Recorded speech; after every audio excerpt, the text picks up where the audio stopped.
দিনটা ছিল গত বছর 2025 সালে শীতের সময় আমরা ফুপুর বাসায় যাই, ফুপুর বাসায় গাজীপুরে যাই।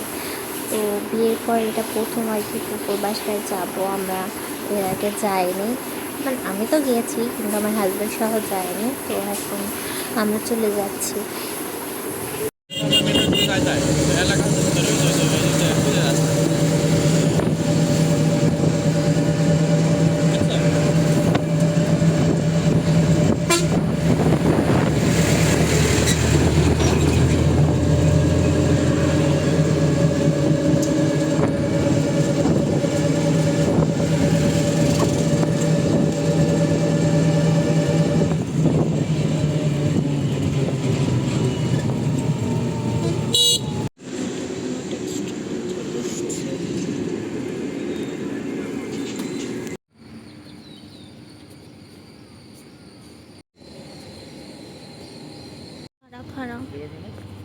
পুকুর পাশে চলে আসছে, একদিকে দেখতেছি ফুপু আমাদের জন্য তালের বড়া বানাচ্ছে। তো ফুপুর বাসায় গেলে ফুপু মজার মজার খাওয়াবে, এটাই স্বাভাবিক। তো এই ধরনের ফুপু ভাবছিল, আর আমরা গেছিলাম মাত্র একদিনের জন্য, মানে এক রাতের জন্য গেছিলাম। তো মানে ফুপু কী করবে না করবে ঠিক পাচ্ছিল না। তারপর হচ্ছে আমার হাজব্যান্ডকে ফুপার ফ্যাক্টরিটা দেখানোর জন্য বের হয়েছিলাম, আর এদিকে হচ্ছে আমরা বাইরে বের হয়েছিলাম একটু খাওয়া দাওয়া করবো বলে। তো আমরা বাইরে বের হয়ে হচ্ছে এখানে যে ঘরোয়া নামে একটা রেস্টুরেন্ট খুলছে, এখানে যে আমরা একটু খাওয়া দাওয়া করলাম। তারপর হচ্ছে আবার ফুপার সাথে আর কি ফুপার ভিতরে ফ্যাক্টরিটা দেখার জন্য আবার চলে যাচ্ছি, মানে আমার হাজব্যান্ডকে দেখানোর জন্য।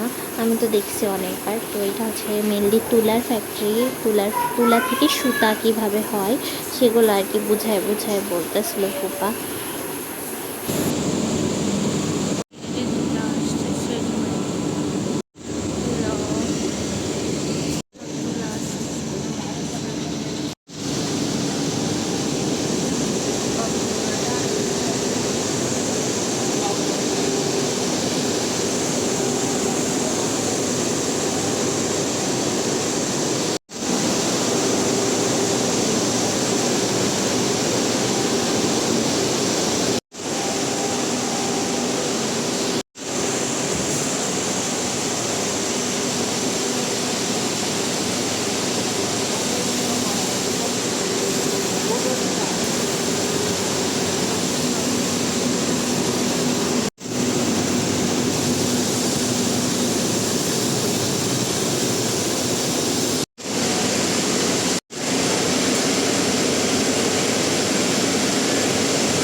তারপর আমরা ফ্যাক্টরি দেখা শেষে বের হয়ে গেলাম। তুমি হচ্ছে আশপাশটা একটু ঘুরবো, এখানে অনেক ফুলের গাছ আছে, এগুলো দেখবো।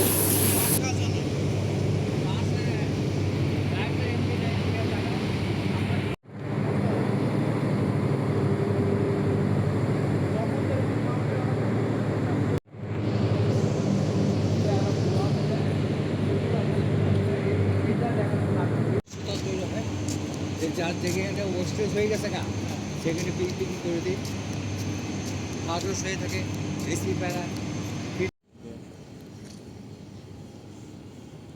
তাই তো। কিছু বলেন।